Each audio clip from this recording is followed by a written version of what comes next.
Primer simposio virtual latinoamericano de Ciencias Sociales Computacionales y Complejidad.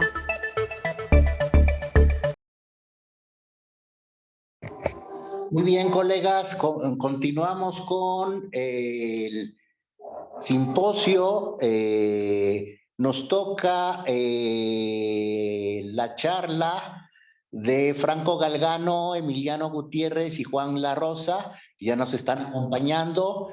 Les doy la bienvenida. El tema de la charla es modelado de redes parentales, el caso de la sociedad bonaerense durante los siglos 17 a 21. Les damos la bienvenida, colegas, y pues les cedo los micrófonos. Pueden, en la parte de abajo del Blue Jeans, digo de Zoom, pueden compartir su pantalla si es que traen una presentación en PowerPoint. Hola, bueno, buenas tardes, gracias por el espacio. Quien les habla, Emiliano Gutiérrez. Ahí voy a compartir la presentación, así que bueno, muy contento de este primer simposio.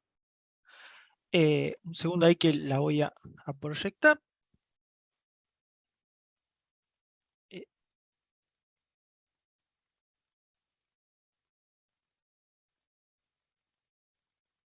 No sé si ahí sí, me pueden confirmar que se ve. Perfecto. Sí, ya se ve. Perfecto. Muchísimas gracias. Bueno, yo soy Emiliano Gutiérrez y bueno, el motivo ahí de esta presentación, el título de esta presentación se denomina Modelado de redes parentales, el caso de la sociedad bonaerense durante los siglos XVII y XXI. Los autores de este trabajo, una línea de investigación que hemos venido desarrollando ya hace unos cuantos meses, Franco Galgano, bueno, quien les habla Emiliano Gutiérrez, y el doctor Juan Manuel La Rosa. Los tres somos de la ciudad de Bahía Blanca, una ciudad en el centro-sur de la República Argentina. Pertenecemos los tres al ámbito de la Universidad Nacional del Sur.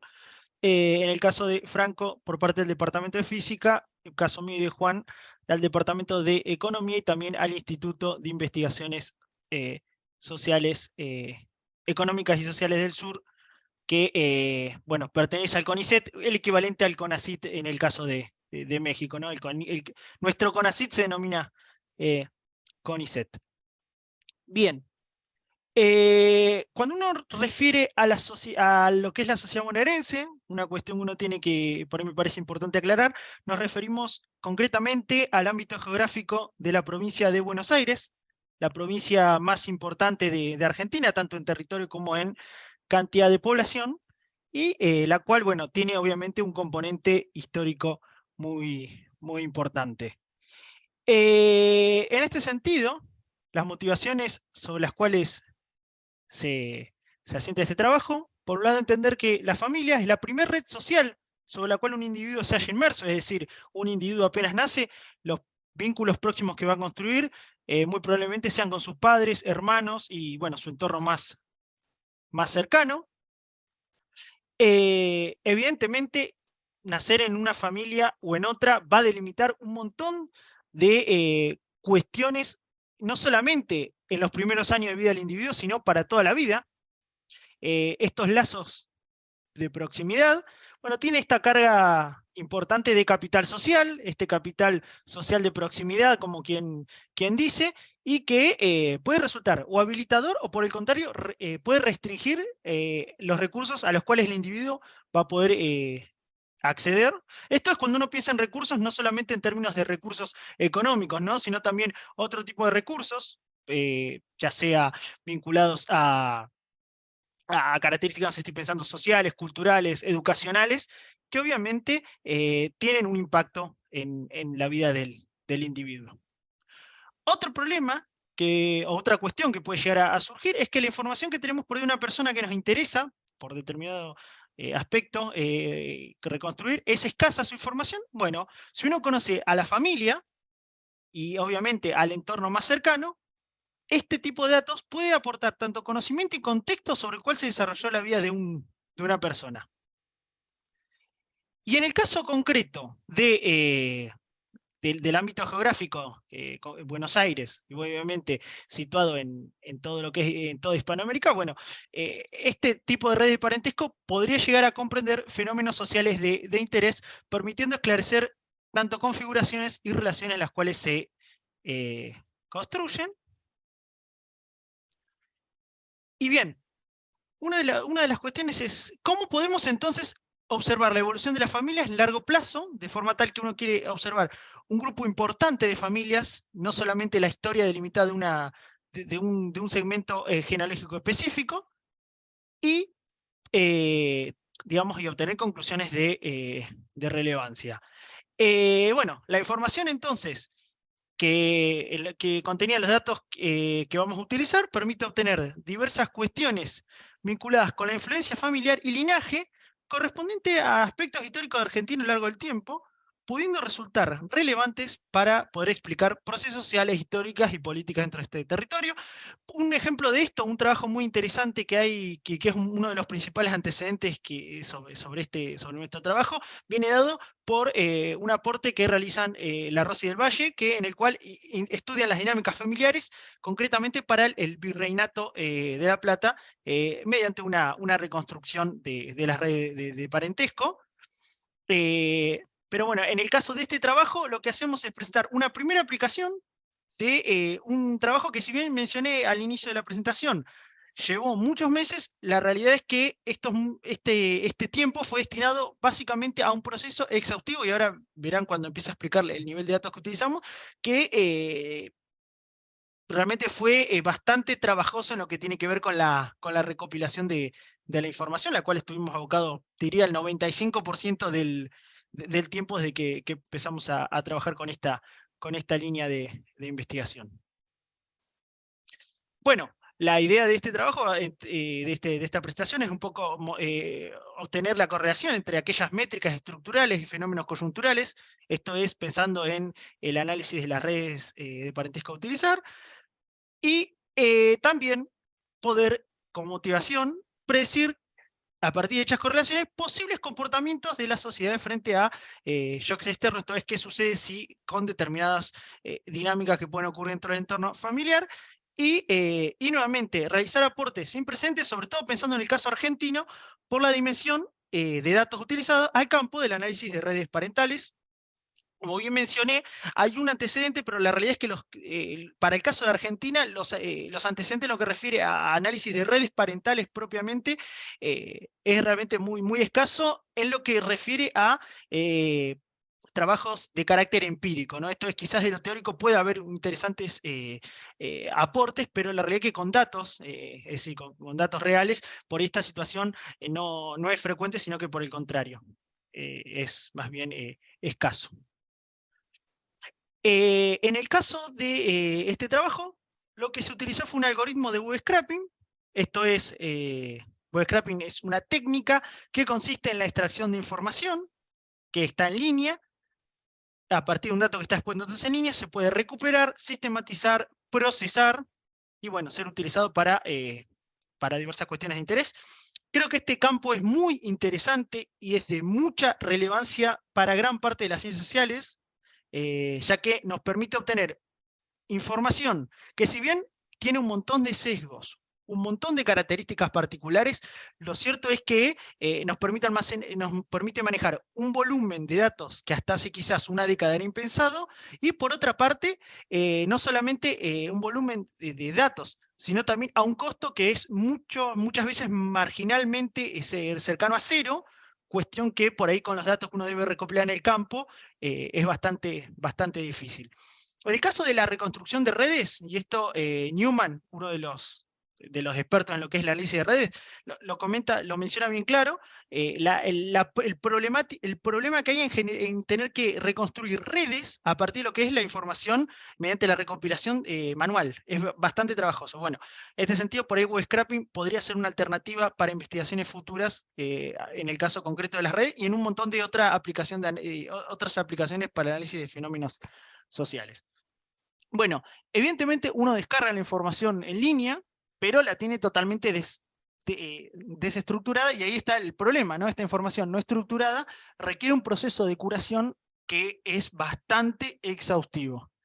En el caso de nuestro trabajo se utilizó un portal que se denomina genealogiafamiliar.net. Este portal, para lo que tiene que ver con la genealogía de redes de Argentina, es muy interesante, es muy completo y utiliza fuentes externas, típicamente Family Search, por ejemplo, pero restringe solamente a lo que es el ámbito geográfico de Argentina. Y bueno, y lo que también tiene como objetivo es encontrar este portal la recuperación de información genealógica de familias fundacionales de Argentina y su posterior evolución. No sé si... Bien. Bueno, en el caso de los datos que disponemos, estamos hablando de que se extrajeron más de 446.000 observaciones, es decir, esto no es una planilla de Excel, digamos, se podría trabajar una planilla de Excel de forma muy sencilla, sino que fue es un poquito más complicado, de observaciones, recuperándose para cada una de ellas los siguientes datos, bueno, la fecha y lugar de nacimiento, la fecha y lugar de fallecimiento, los padres, los hijos, fecha y lugar de casamiento y obviamente un identificador asociado que lo provee la misma página. ¿Qué sucede? Al tratarse de datos obtenidos en línea, y obviamente estamos hablando muchas veces de datos que se encuentran incompletos, esto también añade otra dificultad adicional. Muchas veces teníamos el dato de uno de los padres y no de los dos padres, o por el contrario, se tenía el dato de la fecha de nacimiento, pero no del fallecimiento. Bueno, muchas veces lo mismo ocurría con los casamientos, con los hijos, ahí también uno no puede saber si todos los hijos que se encuentran informados en la página son los hijos que tuvo el matrimonio, pero bueno, son dificultades algunas por la misma recopilación de información en línea y otras tienen que ver, dice llanamente, con la reconstrucción genealógica que presenta esas dificultades. Bien, pero restringiendo el ámbito geográfico de Buenos Aires, la cantidad de observaciones, es decir, 446.000 eran para Argentina, pero para Buenos Aires nos quedó un total de 49.000 individuos. Estos 49.000 individuos, insisto, es realmente muy interesante y muy rico la cantidad de datos que hay. Para que se den una idea, había información información genealógica de las familias incluso que llegan a Buenos Aires en pleno siglo XV, es decir, los hijos de los primeros pobladores de lo que era en ese momento el Virreinato de la Plata, hasta, bueno, ¿no? hasta información actual, ¿no? Y bien, bueno, esto es lo que mencioné anteriormente, que es necesario un preprocesamiento manual, es decir, no hay algoritmo alguno que pueda solucionar un montón de cuestiones que ocurren con esta información, para que la misma sea armonizada y se puedan obtener entonces conclusiones de relevancia. Uno, cuanto más limpia la información, más robustas pueden ser las conclusiones, y obviamente le da otro valor a la información recopilada, permitiendo obtener resultados realmente significativos y que permitan elaborar entonces conclusiones de interés.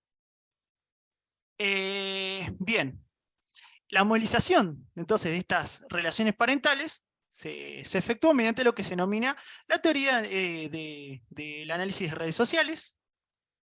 Este análisis de redes sociales considera, en el caso de nuestro trabajo, como unidad de análisis a la familia. Familia lo entendemos como el casamiento de dos personas junto con sus hijos. Y precisamente toda la familia se puede entender entonces que componen una red o grafo, la cual se encuentra compuesta por nodos que se vinculan entre sí mediante enlaces o aristas. Los nodos vendrían a ser precisamente las familias, y las familias se vinculan entonces mediante el enlace, ¿no? Si la familia A y la familia B tienen un enlace, bueno, evidentemente hay una relación entre las mismas, y estos enlaces se dan por las relaciones de paternidad y maternidad. Y en este caso se optó entonces por una red o grafo no dirigido, donde no se puede entonces determinar el origen ni el destino del vínculo. Esto tiene que ver con la estrategia de modelización utilizada, y un poco para aclarar cómo fue el planteo de la red, cómo fue el armado de la red, un poco mejor, digamos, dentro de esta presentación, vamos a suponer un enlace entre una familia 1 y una familia 2, ¿no? Tenemos que los individuos A y B se casan, dando lugar a la familia 1, tienen un hijo, llamémoslo C, que también pertenece a la familia 1. C se casa con otro individuo proveniente de otra familia que es D, y entonces conforman la familia 2. De esta forma, la unión proviene entonces entre la familia, perdón, el enlace entre la familia 1 y la familia 2 proviene a partir de los hijos de un hijo que se casa, conformando entonces otra nueva familia. Bien. En el caso de la red con la cual estamos planteando nosotros, con toda la información contenida, bueno, en el primer gráfico a la izquierda, un poco para mostrarles la complejidad, esta sería la red con todas las familias. Uno de los problemas cuando uno trabaja con redes grandes, como es este caso, es que a priori viendo un grafo no puede obtener muchas conclusiones, por no decir prácticamente nada más que ver una nube de nodos y enlaces que realmente no permite obtener, digamos, ningún tipo de dato relevante. Bueno, y lo que sí me pareció importante señalar, que es para también entender por ahí algunos resultados, tiene que ver con cómo son las observaciones por año, donde el grueso de la información se concentra en lo que es el siglo XIX y el siglo XX, ahí es donde está, digamos, el grueso de la información, y esto tiene que ver también, creo yo, a priori, con una cuestión de que a partir de 1810 y la Revolución de Mayo es donde se empieza a conformar propiamente Argentina. Previo a esto estamos hablando de lo que es el Virreinato Río de la Plata, donde el centro es la ciudad de Buenos Aires, lo que es hoy la ciudad de Buenos Aires. Bien, como bien mencioné, uno viendo gráficamente no puede observar, cuando trabaja muchos datos, no puede obtener conclusiones, digamos, de interés, como es el caso específicamente de este estudio. Entonces, para esto, lo que disponemos es de ciertas métricas, de las métricas estructurales, que permiten entonces caracterizar la topología que presenta un grafo. Esto es esto es un paneo general de cómo es la situación de la red en su conjunto. Y por otra parte, también tenemos métricas de nodos, que lo que hacen es detectar aquellos vértices, en este caso familias, que resultan importantes en la configuración de la red. Este es otro tipo de métricas que en realidad se focalizan en las familias específicas. La familia que presenta mayor cantidad de conexiones, la familia que presenta un mayor poder de intermediación, etc. Bien, bueno, en este trabajo se analizaron ambas, tanto las métricas estructurales como las métricas propias de los nodos. En lo que refiere a las métricas estructurales, voy a hacer un breve comentario, con la disculpa por ahí si alguno ya está familiarizado propiamente con el análisis de redes, pero es más que nada por ahí para quien no se encuentra todavía muy familiarizado con esta metodología. En lo que refiere a los nodos, son básicamente la cantidad de familias que dispone el grafo. Los nodos aislados son aquellos los cuales son familias que se encuentran aisladas, que puede haber sido el caso, que es lo que hemos encontrado, son una minoría, pero son familias que nada más se reporta esa familia específica, sin hijos casados, con lo cual esa familia está aislada del resto de la red. Bueno, lo que son los distintos tipos de enlaces, los componentes, que son los subgrafos desconectados unos de otros, que eso es lo que puede surgir, son, digamos, camarillas donde un grupo de nodos no presenta unión con el resto de la red o con el resto de los nodos. Y en ese sentido, también cuál es el mayor subgrafo o el componente, el subgrafo que presenta mayor cantidad de familias, esto es la cantidad de nodos dentro de lo que se denomina como el componente gigante. Bueno, el diámetro, que es la máxima distancia, que me interesa por ahí prestarle atención, después vamos a ver por qué, es la máxima distancia de conexión entre dos nodos, perdón, la distancia entre dos nodos, pero la menor de las distancias posibles. Bueno, la distancia geodésica media, que es la distancia, promedio de distancias entre los caminos más cortos.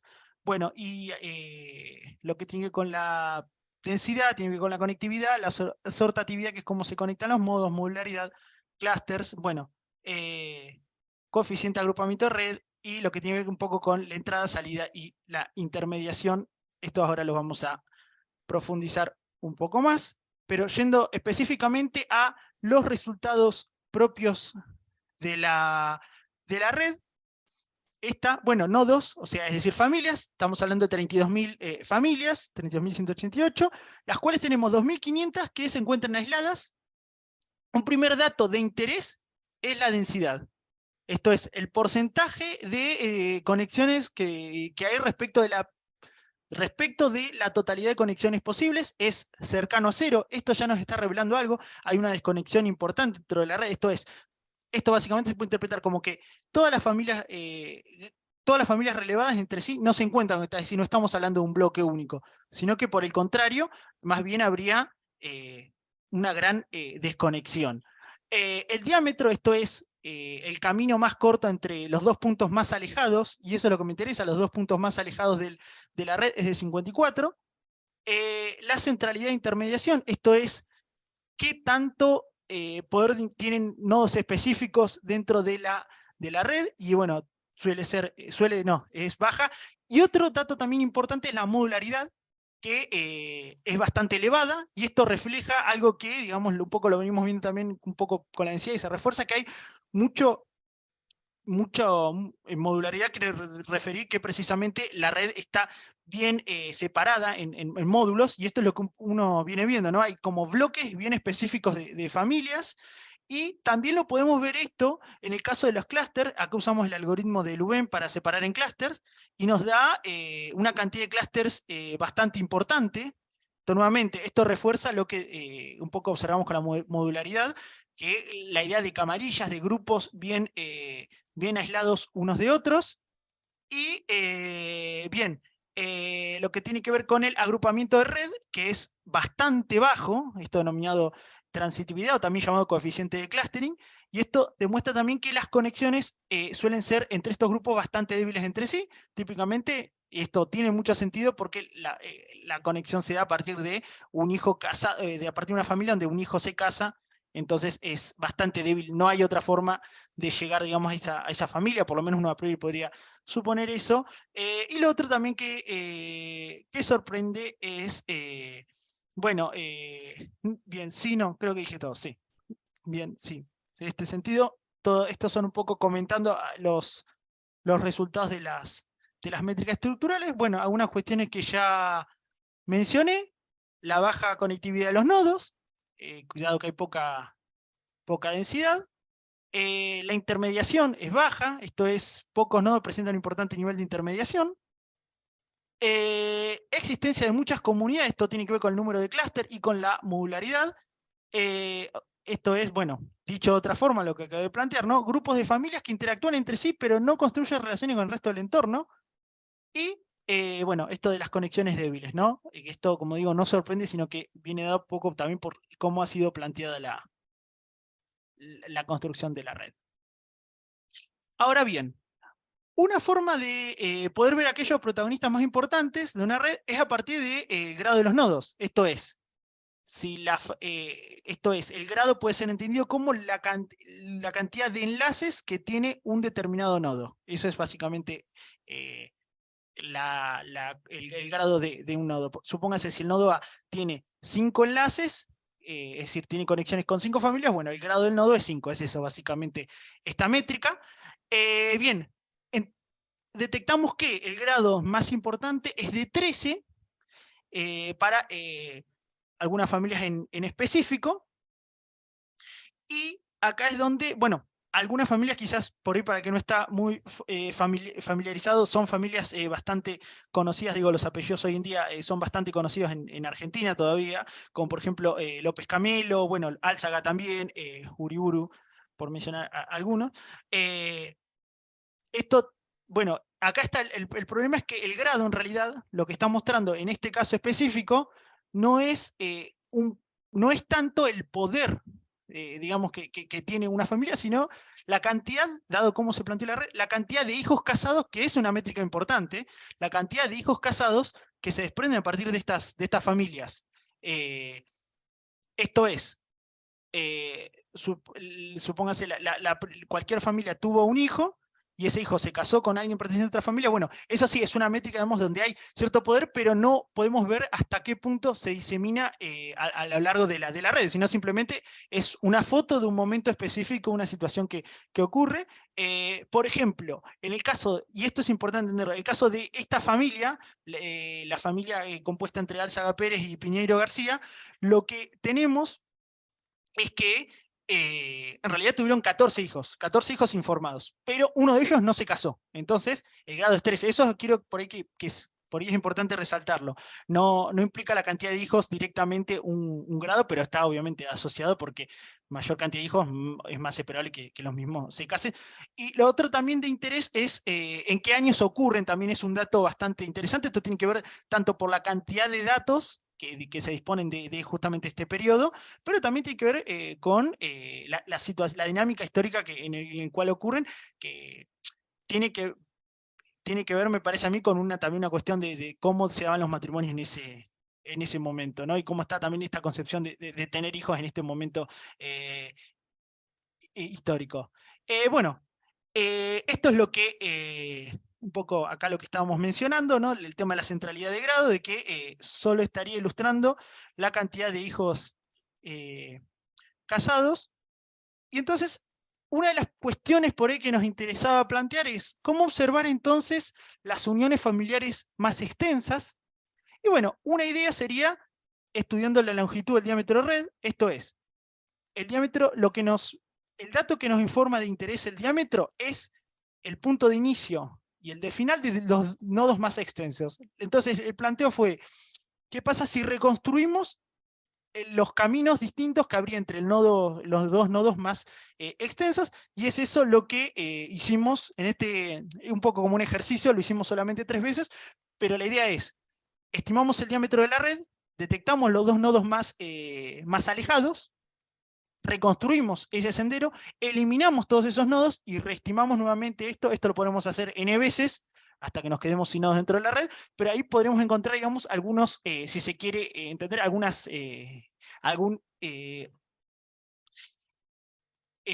genealogías más extensas dentro de la red familiar. Y bueno, esto un poco también, el primer grupo es digamos, el de la red, digamos, con todos los datos, que inicia con una familia. Fíjense, a mí lo que me interesa acá que es bastante contemporáneo, tanto el inicio del fin. Si bien el diámetro es de 54, es decir, la menor distancia es de 54, en realidad hay 158 familias involucradas. Nuevamente, el caso acá viene dado porque una de las mayores explicaciones de estos números tiene que ver con la cantidad de hijos que luego se casan, y a su vez tiene que ver nuevamente con lo que se planteaba al principio de la cantidad de hijos por ahí que hace entonces vincular mediante casamientos al resto de las familias. El segundo grupo se replica una dinámica prácticamente similar en lo que es diámetro y cantidad de familias involucradas. Y bueno, acá como ven, una de las cuestiones que nos ocurrió es que no teníamos los datos de fallecimiento de todas las personas, y eso también fue un problema. Por eso, bueno, Dominga Ugarte Mendía directamente no tenemos ningún dato, solamente el dato de con quién se casó, pero nada más. Y bueno, el tercer grupo también presenta un diámetro similar. Nuevamente, periodos históricos bastante similares, tanto en inicio como en fin. Bueno, en el caso del inicio no lo podemos suponer, pero yo me puse a rastrear los hijos, más o menos son todos contemporáneos, y esto gráficamente lo podríamos ver a partir del planteo de subgrafos. Nuevamente, esto es simplemente un ejercicio gráfico. Lo que sí, no sé qué tanto se ve en la pantalla, lo que sí es interesante por ahí ver es que los puntos negros más oscuros son aquellos que presentan en esta gráfica un mayor grado, ¿no? Esto es familias, digamos, que tuvieron más hijos casados. Fíjense, y esto es interesante, en el caso del subgrafo 1 tenemos que es precisamente el grupo recuperando la dinámica familiar más extensa, tenemos casos de aquellas familias con más hijos casados. Y fíjense que las tres subredes o subgrafos tienen prácticamente la misma cantidad de familias, pero bueno, el subgrafo 1 es el que tiene la mayor cantidad de familias, si quiere, con mayor cantidad de hijos casados. Ya, ese es un dato también que me parece a mí que merece una investigación un poquito más extensa. Bueno, y otro, como bien digo, en esta incipiente investigación que estamos iniciando, otra cuestión que me parece a mí mucho más, no sé si mucho más importante, pero sino que puede también brindar información mucho más, con una mayor riqueza, tiene que ver con la intermediación, o también llamada la Between Centrality, que nos puede llegar a también dar datos de qué familias son más protagónicas. La centralidad de intermediación, nuevamente, intentando no ser muy, no matematizar mucho, pero sí por ahí escribir brevemente qué es la centralidad de información, tiene que ver con, tenemos la cantidad de veces que un nodo, es decir, que una familia, se encuentra en los caminos más cortos de otras familias.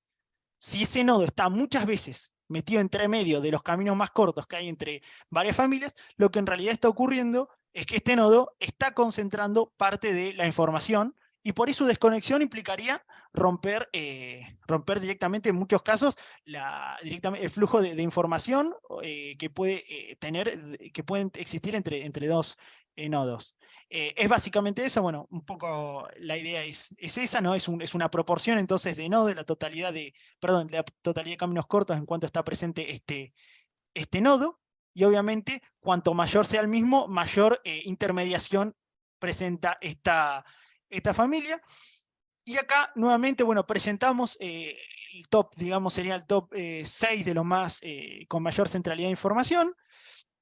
Nuevamente vemos que Álzaga Pérez y Piñero García aparecen encima, entre los primeros, y acá lo que hay también hay algunas explicaciones de algunos resultados. Por ejemplo, en el caso de Lanuse es una familia por ahí muy conocida. En caso de Argentina, tiene que ver con precisamente, es el nieto precisamente de Juan Rómulo Lanuse, fue uno de los estuvo a cargo del gobierno en su momento, el gobierno nacional.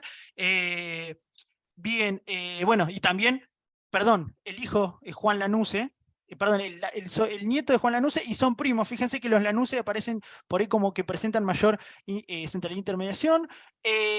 Después tenemos bueno, a Francisco de Paula, que es, y junto con su esposa, fueron fundadores de una localidad de Buenos Aires. Lo que sí observé, y que es lo que más llama la atención, es que esto tiene que ver obviamente con la fuente de datos, el importante componente que hay de personas asociadas a las Fuerzas Armadas, concretamente a lo que es los militares. Mucha vinculación con esto, ¿no? Si no era el hijo, era un cuadro importante, con algún cargo importante, con una participación en algún conflicto armado dentro de los datos relevados. Y bueno, después, por otra parte, había otros distintos participantes que eran protagonistas, pero muchísimo destacaba por esta cuestión de lo que tenía que ver con la vinculación con las Fuerzas Armadas. Bien, un poco como para concluir, bueno, las primeras, como principales conclusiones de lo que se ha trabajado hasta ahora, y esto es lo que quiero por enfatizar, es una primera, y lo que venimos a expresar aquí fue una primera aproximación de toda esta información. Una de las primeras cuestiones que observamos es que había grafos desconectados. Esto es, no habría importantes vínculos entre la totalidad de las familias relevantes, esto es en su conjunto, y eso era esperable, o era probable que ocurriese, dado que hay una heterogeneidad en lo que tiene que ver con la cantidad de la información que uno dispone, y donde uno tampoco puede saber a ciencia cierta cuánto es realmente los datos, cuánto de los datos que uno trabajó presentan problemas de información o no. Y esto es algo que en realidad, bueno, lo menciono en el cuarto punto, los sesgos que tienen este tipo de datos, ya sea por la misma recopilación por web scraping, como también por los problemas que presenta la reconstrucción genealógica. Lo que sí es, digamos, el camino ya con estos resultados que son que nos parece necesario a la brevedad, es la necesidad de un análisis cualitativo. Básicamente lo que se presentó en este trabajo fueron resultados cuantitativos, pero en ese análisis cualitativo que permite explicar estos resultados y por qué estas personas son importantes. Yo aquí no profundicé mucho, pero hemos indagado un poquito más sobre la historia familiar de cada uno de estos protagonistas, pero tendría que haber todavía un proceso bastante más profundo, porque evidentemente la construcción y modelado de redes parentales es un trabajo interdisciplinario, no hay lugar a dudas. Y bueno, quizás como datos más relevantes, uno haciendo esta primera examinación de la red, esta idea de una red muy modularizada, con una división importante de comunidades, y donde también lo otro que es importante, por ahí como una línea también muy futura, pero muy próxima a investigación con estos mismos resultados, estudiar el linaje de familias, esto es, esta extensión de la genealogía familiar, cómo ocurre, por qué ocurre, dónde ocurre, y también una división temporal, por ahí también va a permitir una mayor, una mayor robustez en algunas de las conclusiones para observar dinámicas que ocurren en un momento determinado del tiempo. Aquí lo que hicimos fue presentar todo el conjunto de datos modelizado en una sola red. Bueno, eso sería todo, así que nada, muchísimas gracias. Muchísimas gracias. Abriríamos micrófono para los que estamos como oyentes de estas interesantes charlas. Adelante, colegas. Quien quiera preguntar puede levantar la mano o tomar el micrófono porque no veo muy bien. Aquí estoy viendo, pero adelante. Sí, me gustaría comentar algunas cosas. Claro, adelante, Fernando. Bueno, la primera es que no vi la distribución de grado, no sé si la calcularon o no. Si quieres te hago todas las preguntas, que son varias. La primera es la distribución de grado o la distribución de los otros parámetros como el clustering coefficient, ya que esos te dan idea de qué tipo de red estás tomando, si es una libre de escala, si es una random, si es una exponencial, una de Poisson, etcétera, etcétera, ¿no? Entonces estaría interesante pues ver esta distribución de grado.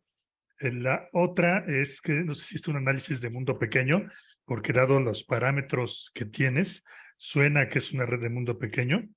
La otra es que pues como vas metiendo nodos, pues es el tiempo, es decir, es una evolución de la red.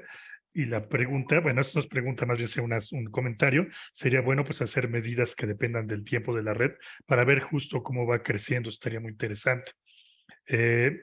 Otro comentario es que si no viste cosas esa es pregunta más bien, si no viste cosas como de endogamia, eso se da pues bastante en estas familias pues muy poderosas, voy a llamar, no sé si poderosas, pero voy a ponerle nombre así, poderosas, digamos como los Habsburgo, que estuvieron pues prácticamente dominando toda Europa en una temporada, y les daba mucho la endogamia. También, dado tus datos, seguramente puede ser algo de dinámica poblacional, es decir, ver justamente cuál es la población en este tiempo y pues ver si hay algún efecto pues de guerras o de pandemias, etcétera. Eso también estaría muy interesante ver cómo cambian pues eso en el tiempo, tanto la población como estas medidas de red.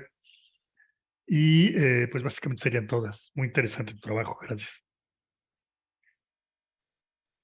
Perfecto, bueno, muchísimas gracias Fernando. Yo no sé, Juan, si vos querés aportar algo al... ¿Qué tal? ¿Cómo va? Oriel. No, a ver, con respecto a la pregunta esta de la distribución de grados, en principio todavía no la hemos estimado sobre toda la muestra en completa. La idea es que este es un primer análisis con la muestra completa a lo largo de todo el tiempo. En un trabajo que está citado ahí, que lo citó Emiliano al principio, la idea más, digamos que más información aportaría es dividir, digamos, a la red temporalmente a lo largo de que va avanzando en el tiempo, y en esa medición, digamos, tener en contexto la duración de cada familia. Digamos. La secuencia temporal debería contemplar que hay familias que, por ejemplo, entran en la red y salen, entran porque se casan y salen porque fallecen. Entonces, digamos, hacer una medición que contemple esa dinámica, eso sería una red dinámica.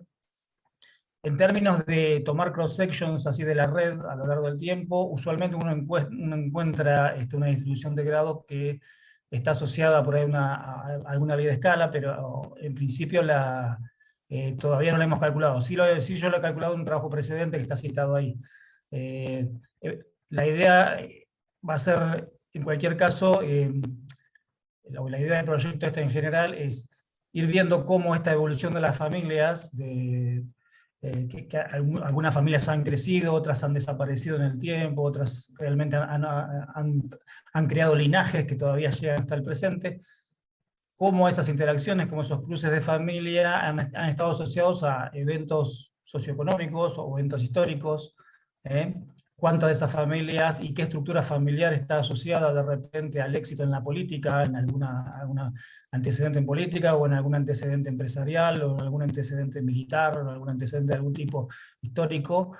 Entonces la idea en un primer momento, por eso por ahí también Emiliano hizo hincapié en que todavía, o sea, recién hace muy poco terminamos de armar la base de datos, que fue muy complicada. Entonces recién ahora estamos haciendo las primeras explicaciones, pero la idea es tener todas esas métricas que se mencionan. Todo lo que es también, obviamente, asortatividad u homofilia, también, obviamente, estimarlo a través de las métricas tradicionales, usualmente alguna métrica de asortatividad, pero la idea inicial es presentar estas primeras métricas simplemente para dar una especie de pantallazo estructural de los datos que tenemos y después seguir profundizando y trabajarlo sobre todo con un modelado que es muy genealógico, muy bien presentado por Hammerger y otros autores franceses, o Hammerger no sé si es austríaco, pero trabaja en Francia, creo, no recuerdo bien cómo es su genealogía, entre comillas. Y la idea es explorar mucho más toda la conformación genealógica, toda la información genealógica que le pueda uno extraer a la red. Y este enfoque inicial que nosotros presentamos ahora es un enfoque muy de redes sociales típicos, ¿no? de grafos no dirigidos, pero digamos hay todo un enfoque de redes genealógicas que es mucho más complejo, en la cual el género del nodo juega un rol importante. Existe un capital social que viene por el lado de la madre, otro capital social que viene por el lado del padre, y la idea es llegar a profundizar en ese tipo de información, que recién ahora solamente estamos presentando esta información inicial. En principio, en las presentaciones previas que hemos hecho con redes un poco más chiquitas, con esta información sí encontrábamos que siguen la distribución de la potencia, sí encontramos que había muchos indicadores de hemofilia, pero en principio con estos datos que recién ahora los estamos procesando, todavía no hemos llegado a esa profundidad.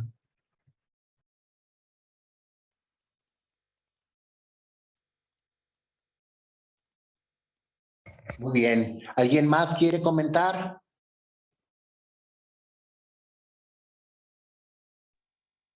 Bueno, ahí sí me gustaría saber si es que en este o en sus trabajos pudieron ver si había propiedades de mundo pequeño en sus redes.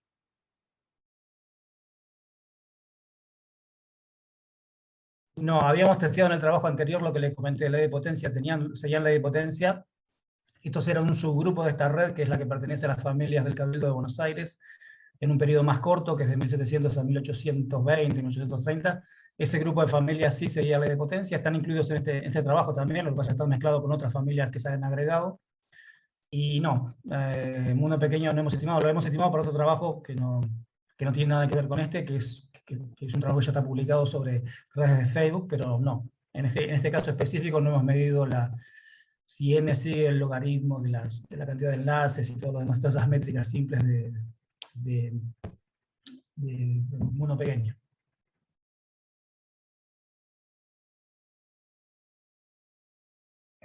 ¿Alguna otra pregunta?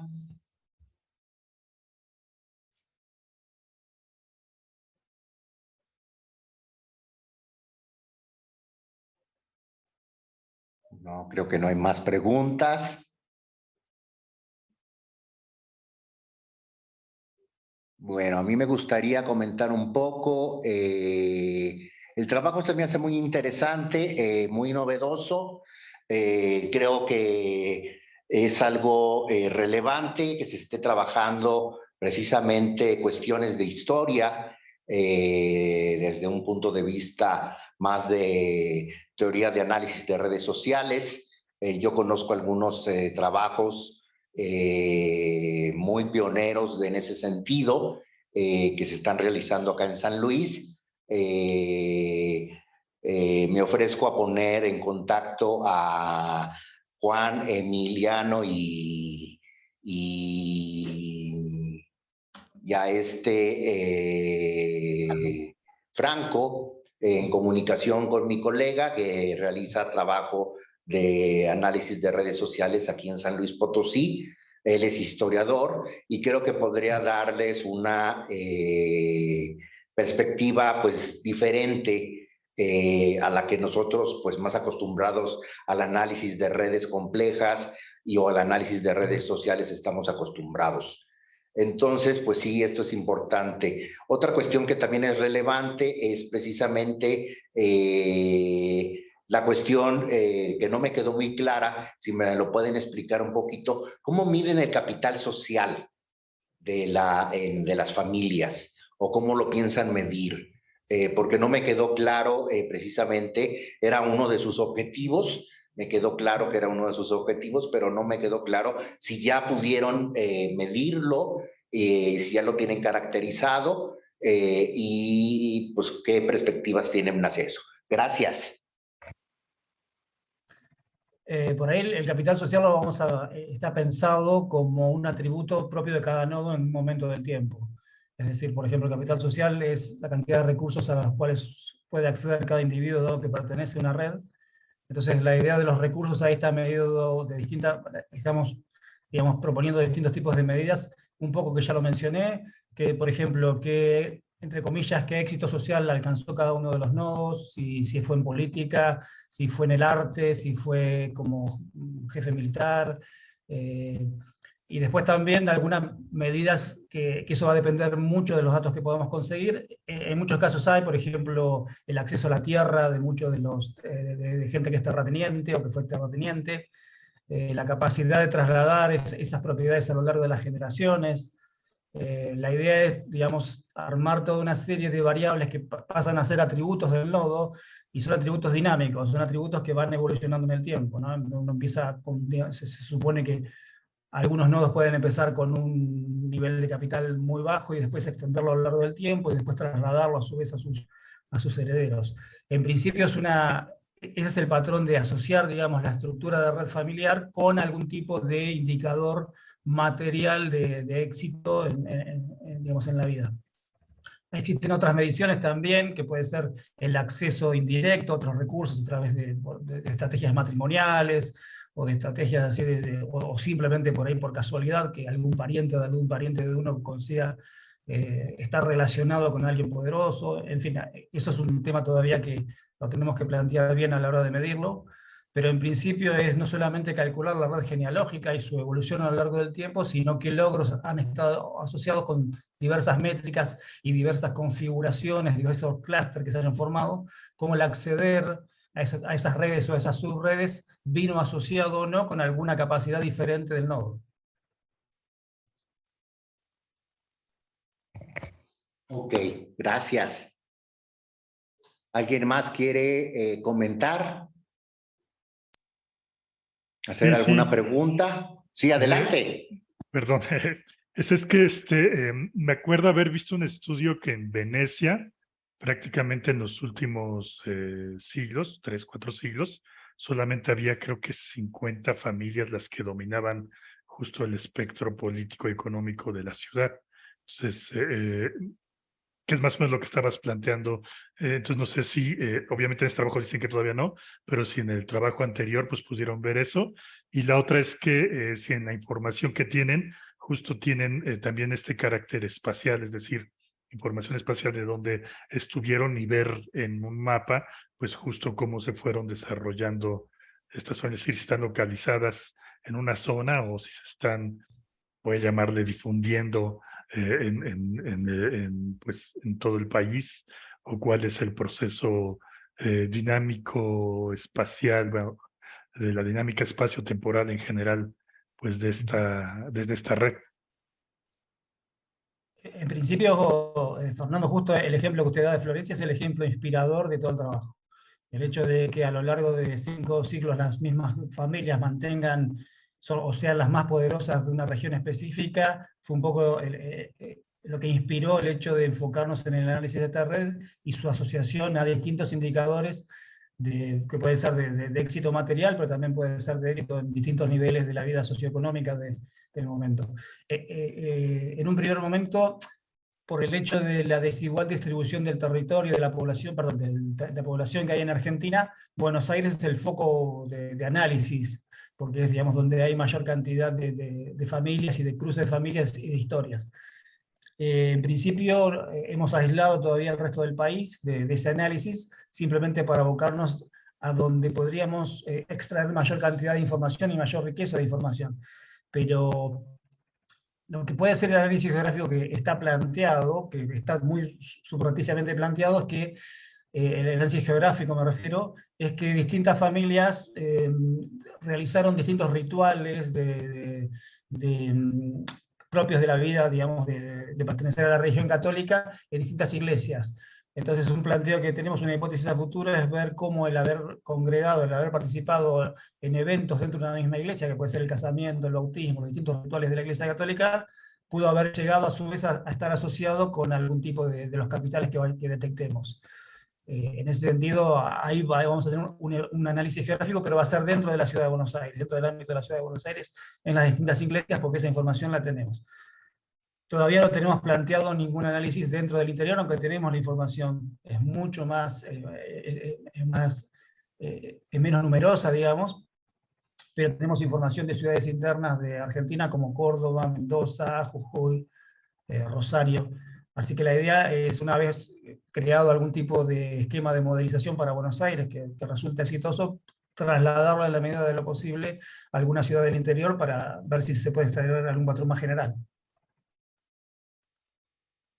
Un comentario adicional también al tema geográfico, incluso lo que también, digamos, es tanta la riqueza de datos que hay, que incluso hay, sobre todo lo que es finales del siglo XIX hasta, sí, mitad del siglo XX, tenemos lo que es obviamente el nacimiento, y por ejemplo tenemos mucha información que por ahí hasta ese momento que la podemos modelizar, que es de familias de inmigrantes, donde las primeras oleadas de inmigrantes que vienen de Europa se terminan estableciendo acá, principalmente España e Italia, e incluso también está esa información.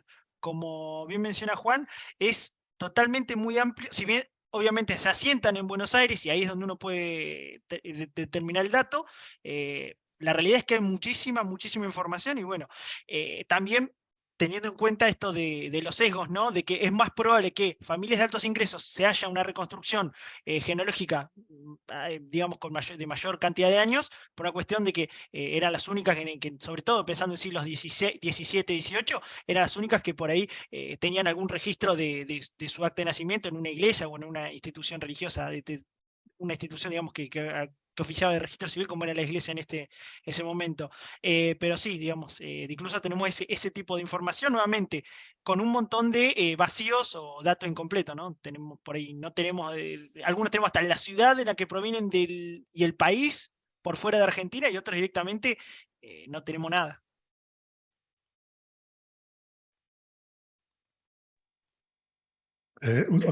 Otra duda, ¿vieron algo así, una dinámica como tipo Habsburgo? Es decir, que los hijos se casaran por, digamos, estos matrimonios de conveniencia para generar más poder en otras zonas que no sea, pues, Buenos Aires, justo algo similar a los Habsburgo. Y esta página donde hicieron el web scrapping, ¿es solamente para Argentina o aplica para otros países? Gracias. Sí, la página tiene un sesgo fuerte para Argentina. ¿Cuánto sería? 70%, 80% de la información es de Argentina. Tiene información particular, creo que el orden de importancia era mayor información para Argentina, el segundo era España, el tercero, no recuerdo cuál era ya el tercero, si era algún país vecino, pero en general, por ejemplo, de México hay muy poca información, está más sesgada a Sudamérica y más sesgada, digamos, a inmigración, o en el europeo, a los puntos de inmigración de inmigración que vino a Argentina, o sea, Italia y España mayormente. En cualquier caso, es una base abierta, o sea, si un grupo de connacionales de cualquier país latinoamericano se cargan datos ahí, eso se va a empezar a cruzar en algún momento y vamos a tener una base de datos, digamos, bien latinoamericana. En principio está muy sesgado a Argentina. Y no me acuerdo cuál era la segunda pregunta que había hecho. Sí, una dinámica tipo Habsburgo, de Ah. que haya matrimonios por conveniencia. Bueno, esa es parte también de estimar el tema del capital social. Hay todo un ejercicio súper interesante que nosotros lo tenemos estimado, pero no publicado todavía, que es el hecho de que, a ver, nosotros en un trabajo previo hicimos toda una dinámica de estas familias del Cabildo. Había una dinámica dentro de todas las ciudades coloniales sudamericanas de Hispanoamérica, en las cuales, digamos, los cabildantes, los que manejaban el Cabildo, solamente podían ser nacionales de España. Con el tiempo se empezó a agregar algunos criollos, pero lo que terminó pasando es una dinámica de muchos españoles que se venían a hacer la América acá, establecían algún comercio y después se casaban con una familia criolla.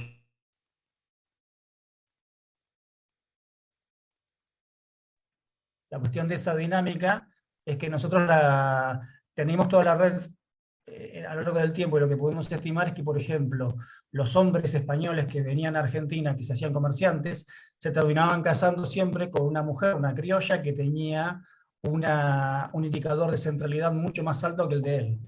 Y ahí uno lo que puede interpretar de eso es una obvia estrategia matrimonial de casarse con mujeres bien conectadas. Y en el caso de las mujeres locales, de conectarte con un español que tenía la posibilidad de acceder al cabildo. Entonces, la idea de eso es, en algún momento sí, trabajar el tema de las estrategias matrimoniales, pero sobre todo a través de los datos, lo que podemos estimar vía datos. En este caso tenemos una correlación muy fuerte de hombres con menor centralidad, con menor indicador de centralidad tanto de grado como de autovector, como de intermediación, que se conectaban, o se casaban, mejor dicho, con mujeres, que en ese momento eran lo que hoy llamaríamos un adolescente, que tenía todos los indicadores de centralidad mayores que las de él. Entonces, eso evidentemente es una estrategia racional de ir buscando de casarse con alguien más conectado que él mismo.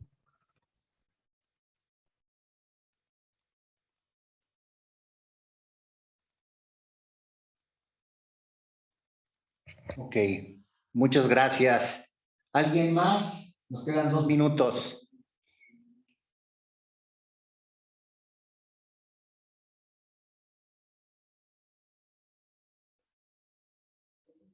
Bueno, les agradecemos entonces, colegas, su participación. Los invitamos a quedarse en la siguiente ponencia, que es presentada por la doctora Irene Liz Guindín, los ingenieros José Rostaño y Ana Laura Cardoso, creo que sí es así.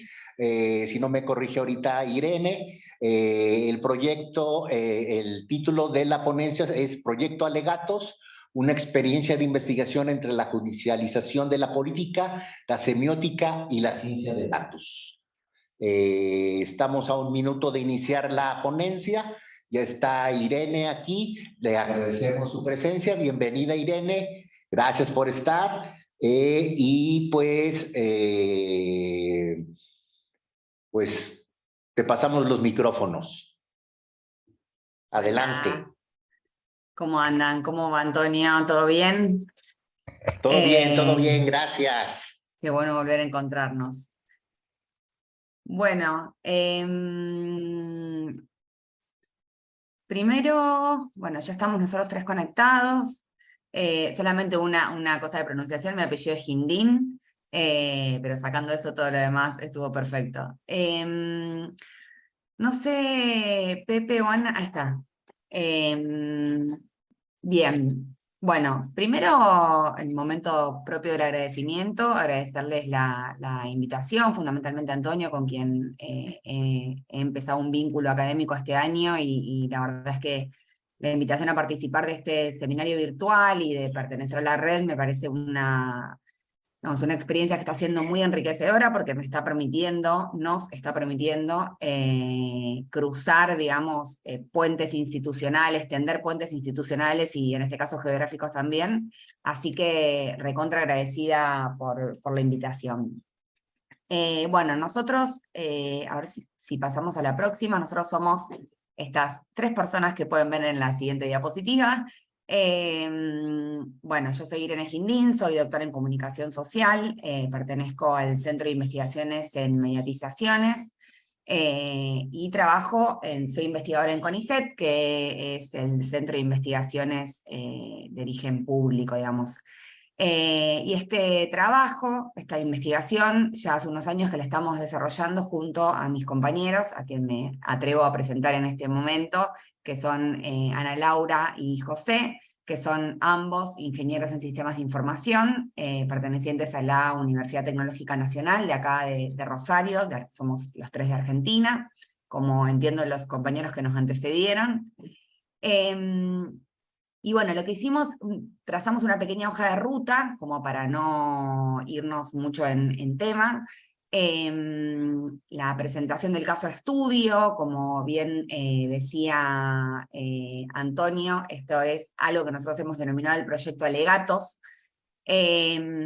Vamos a explicar un poco de qué se trata este proyecto, cuál fue el enfoque teórico-metodológico que adoptamos, por lo tanto, qué es lo que entendemos por los datos, cómo construimos corpus en investigaciones del tipo de las que vamos a presentar acá, cuáles fueron los primeros acercamientos técnico-metodológicos y las aplicaciones que hicimos gracias al cruce interdisciplinar para identificar distintos bots. Y a lo último, unos minutos para reflexionar sobre los puntos más importantes de nuestro trabajo, que se podrían llamar conclusiones.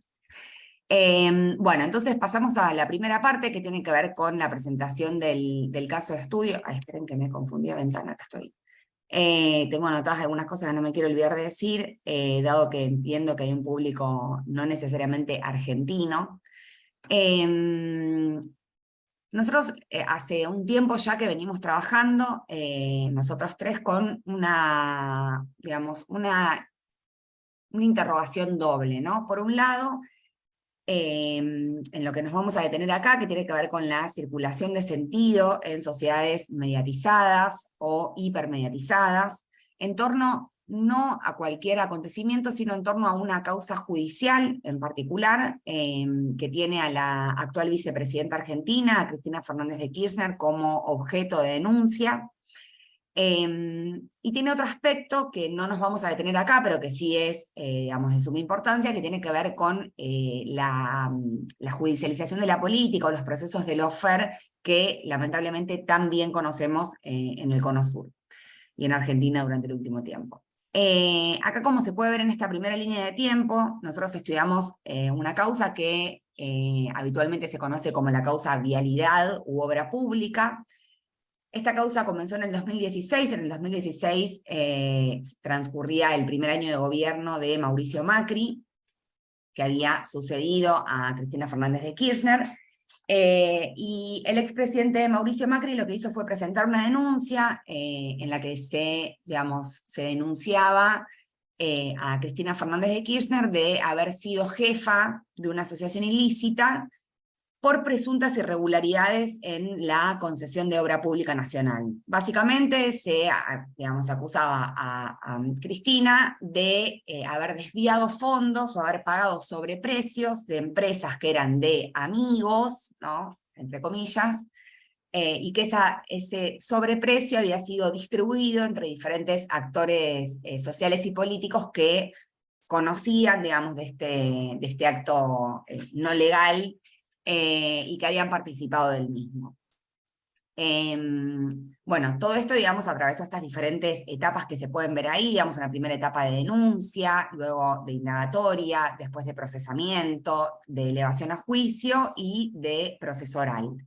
Una pequeña aclaración, digamos, el proceso oral, que es la última etapa, digamos, todo esto sucedió durante, pre-pandemia, iba a decir durante un tiempo normal, que creo que después todo lo que vino dejó de serlo.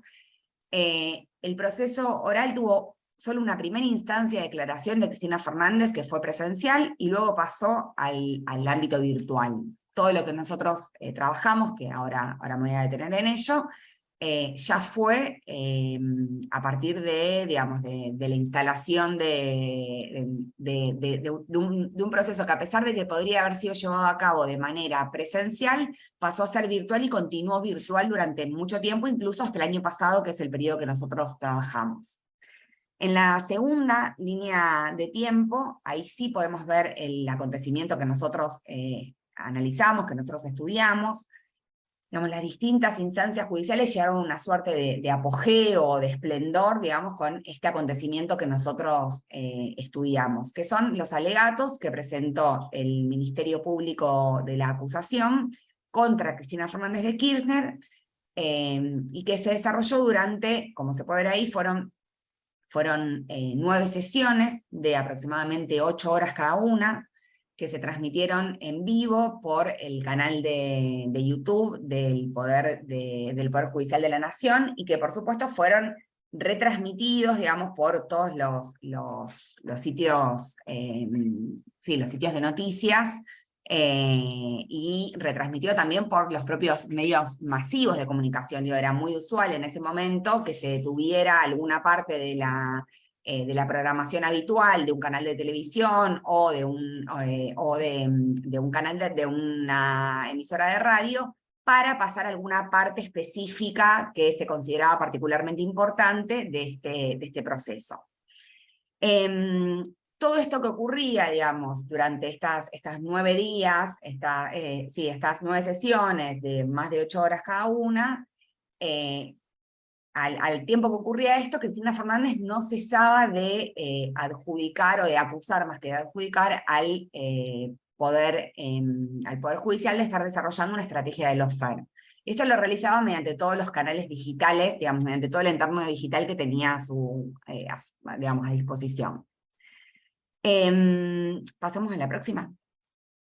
Entonces, en este fragmento de investigación que les estamos comentando, nosotros lo que hicimos fue estudiar una plataforma específica, o sea, fue detenernos en la circulación de sentido en Twitter, pero de todo ese mundo, podríamos decir, ¿cuáles fueron nuestras preguntas más de inicio, digamos, y que muchas de ellas no logramos responder, pero sí al menos fueron planteadas y quedarán para seguir trabajando.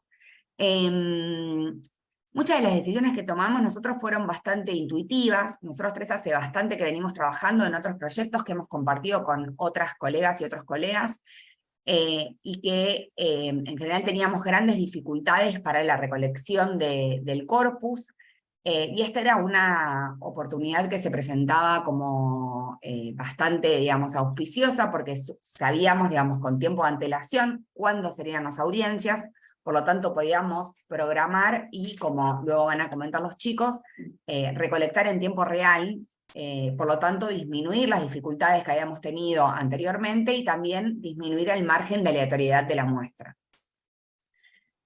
Como les decía, muchas de las preguntas que nos hicimos no las pudimos responder por diversas razones, pero al menos sí tenemos algunas de las que aparecen ahí, digamos, que sirvieron como guía, y también nos sirven como guía ahora para mostrarles un poco cómo ha sido este proceso de investigación, ¿no? ¿Qué flujos y qué contraflujos podíamos observar en Twitter? ¿Cuáles eran los hashtags que aparecían como preponderantes? ¿Cuáles eran los significados que podían ser asociados a cada una de las comunidades que podíamos identificar? ¿Qué variación había, si es que había alguna variación, entre los acontecimientos en tiempo real, ¿no?, y la circulación de mensajes en las plataformas digitales? Como pueden ver, en ninguna, digamos, de estas, de esto que les mencioné, hubo una pregunta, digamos, en torno a las cuentas falsas o a la producción de contenidos maquínicos de ningún tipo. Quizá ingenuamente de nuestra parte, porque podríamos haber supuesto que en un acontecimiento de semejantes características podía haber algo de bot, troll, fake, digamos, cualquier tipo de entidad maquínica que apareciera. Sin embargo, la verdad es que no previmos preguntas de ese tipo. Entonces, con estas preguntas en mano y con algunas de las investigaciones previas que ya llevábamos como equipo de investigación y que nos servían de experiencia, decidimos un conjunto de criterios para la recolección del corpus que en un rato les vamos a contar. Pero bien, quería detenerme ahora en el enfoque teórico-metodológico, ¿no? ¿Cuál es la idea de dato? ¿Cómo se construye un corpus en este tipo de investigaciones? A ver, a la otra. Antes de empezar a contarles un poco de desarrollar efectivamente cómo ha sido el estudio, sí queríamos dejar planteadas algunas ideas más de índole teórica, ¿no? Del giro computacional, hola Gastón, del giro computacional a esta parte, cada vez son más las investigaciones que deciden trabajar con datos, ¿no? Sobre todo, digo, como dije al principio, yo soy de comunicación, nosotros hacemos trabajo dentro del área de la semiótica, digamos, y propio del estado actual de la mediatización, este trabajo con datos suele referirse o a publicaciones que se extraen de redes sociales, o a grandes corpus de noticias que se extraen mediante distintas técnicas de scrapping. Y en este sentido creo que lo que está en redefinición, digamos, es nada más ni nada menos que el vínculo entre el observador y aquello que observa. Y si cambia ese vínculo entre el observador y lo que observa, entonces también cambia la forma en la que se produce el conocimiento, ¿no? Y, por tanto, también el conocimiento mismo que se produce. Por eso me quiero detener un poco en este punto, o sea, eso que nosotros observamos y que se vuelve objeto de nuestra investigación, ya sea que trabajemos con lo que algunos autores denominan como el small data, o que trabajemos efectivamente con big data, que crucemos datasets, etc. Hay algo que no tenemos que perder de vista, que es que el trabajo con datos implica una serie de condiciones de producción de esos datos que no pueden ser soslayadas, digamos, ¿no?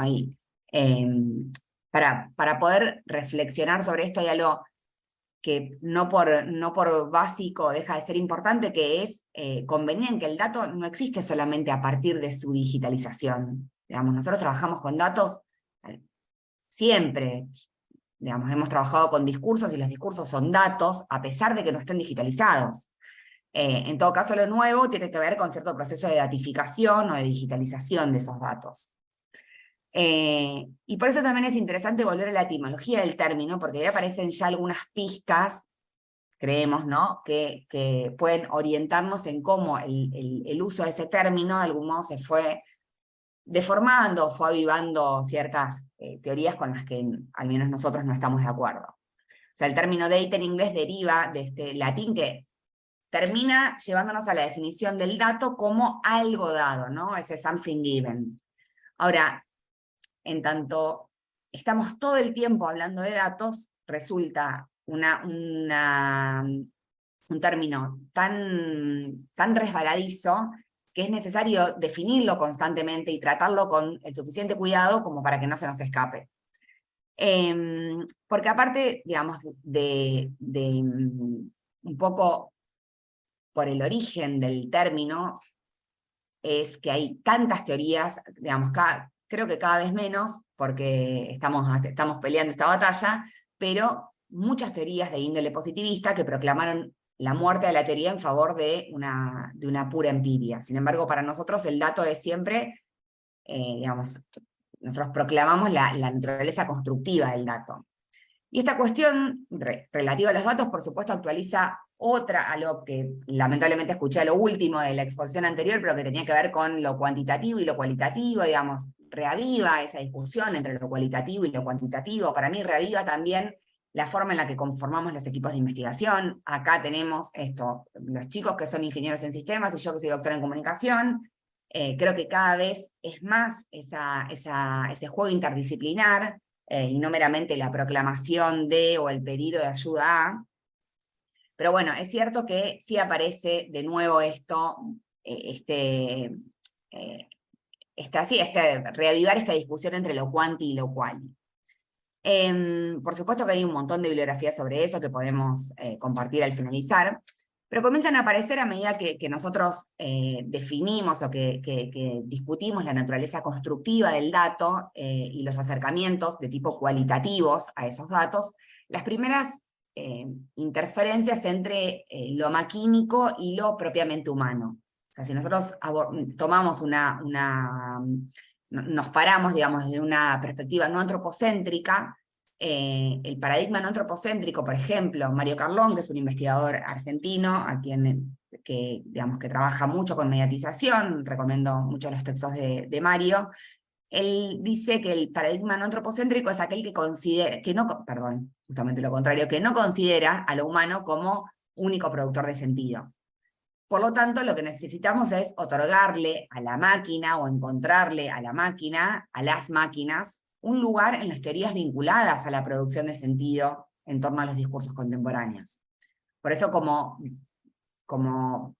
todo el tiempo estamos tratando de encontrar un equilibrio entre darle a la máquina la capacidad de resolver todos nuestros problemas, mientras proclamamos la neutralidad de la máquina, y por otro lado considerar que es solamente el ser humano quien puede hacerse cargo de todos los procesos que implican el trabajo con datos en investigación. Vamos a la otra, Pepe. Bueno, no sé si es Pepe o Ana.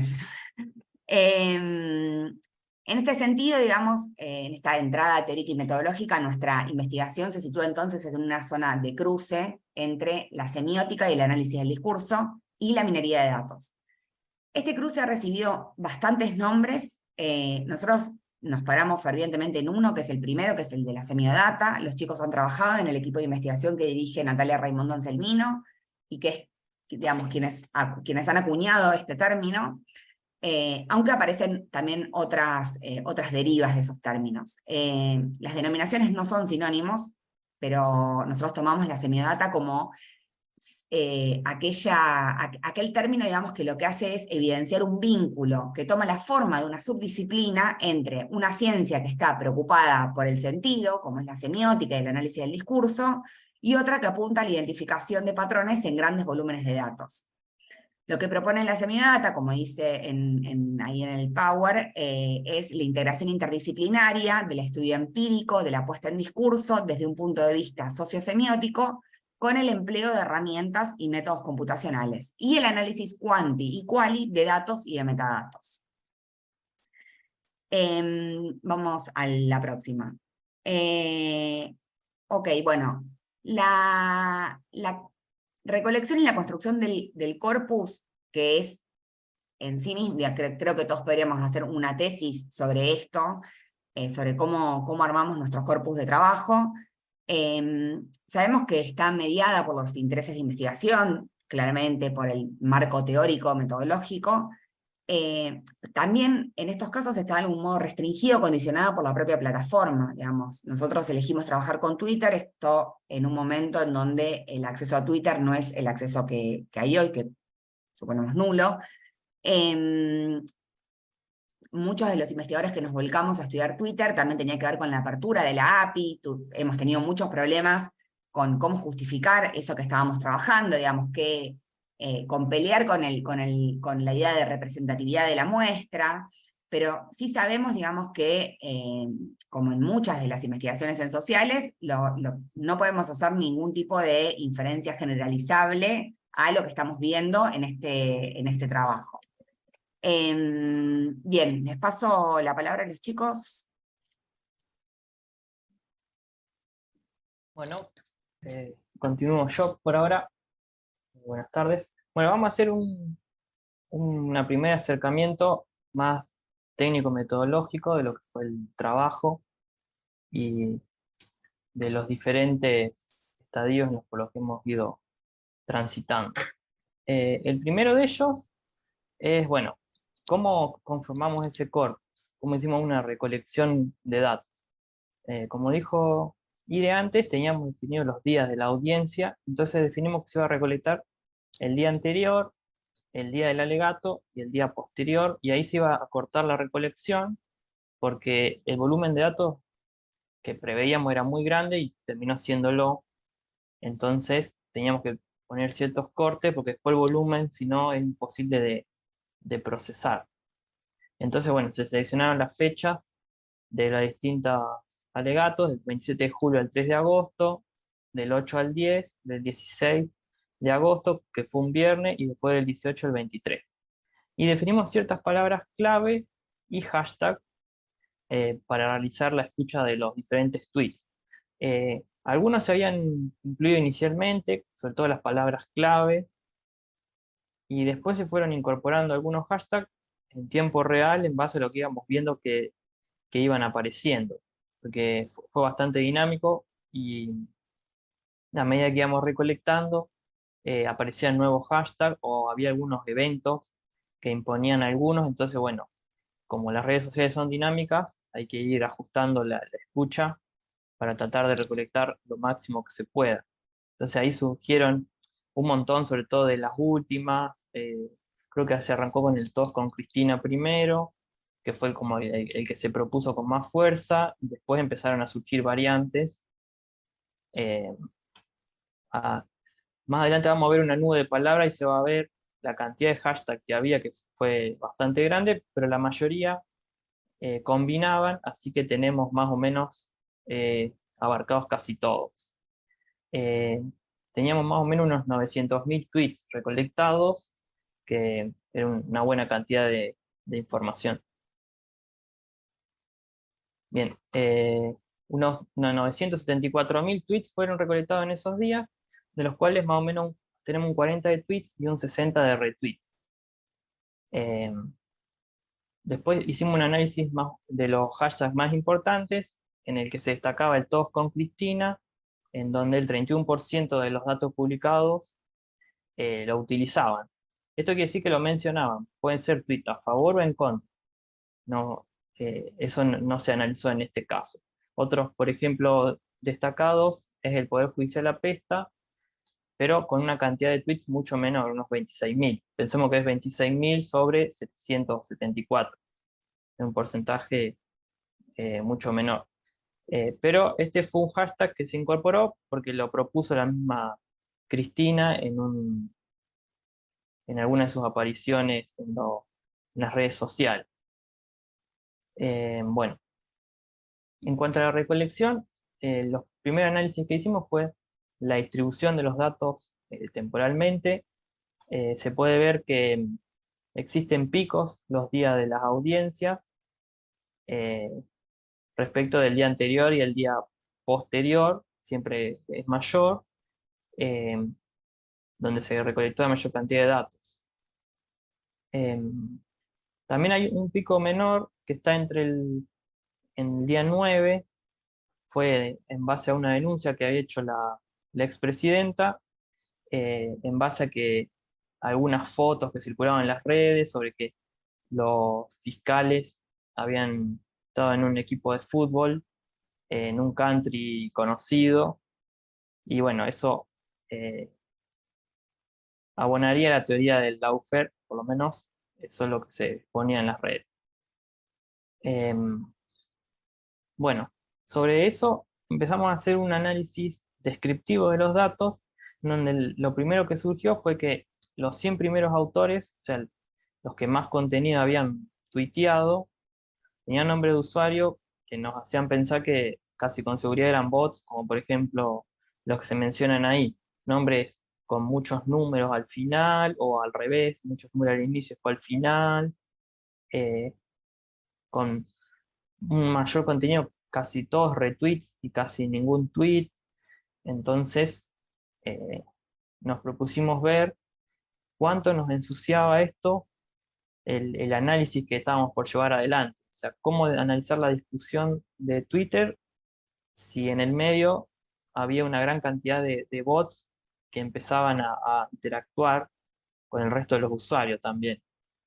Porque estos bots también empiezan a modificar en cierta forma los trending topics, empiezan a aparecer hashtags manipulados en cierta forma porque aparecen primero por grandes cantidades. Entonces, bueno, eso empieza a modificar un poco la discusión. Ahí teníamos dos desafíos importantes. Primero, entender qué sería un bot para nosotros, o al menos para este estudio, y después una manera de distinguirlos. Si podemos lograr alguna separación entre bot y no bot. Bueno, distintos modelos para identificación de bots. Modelos para identificación de bots hay un montón. Son bastante dinámicos porque los bots también son dinámicos, van mejorando todo el tiempo. Así que podemos realizar un primer acercamiento, como decir que pueden ser un organismo viviente o una máquina. En este caso, puede ser algún colectivo o una persona determinada. Bueno, por ahí, no sé, Iris, si tenés algo más que agregar sobre lo No, conceptual. bueno, esta definición, digamos, en realidad de toda la búsqueda que nosotros íbamos haciendo tenía que ver también con poder cruzar materiales que desde la semiótica y desde la ingeniería que planteaban ideas no tan distintas, digamos, pero bueno, ¿qué es lo que entiende no sé si la semiótica no entiende una sola cosa sobre bot, pero bueno, cuáles eran los conceptos, las definiciones de estos conceptos de los que nos íbamos a valer. Y acá aparecía algo en este texto de Carlón que tenía que ver también con la idea del signo, es decir, de ser algo en el lugar de ser algo en el lugar de algo y en el marco de un proceso de mediatización. Entonces, lo que ponía de relieve tenía que ver con digamos, con esto que yo decía un poco antes, digamos, con las interferencias entre lo maquínico y lo propiamente humano,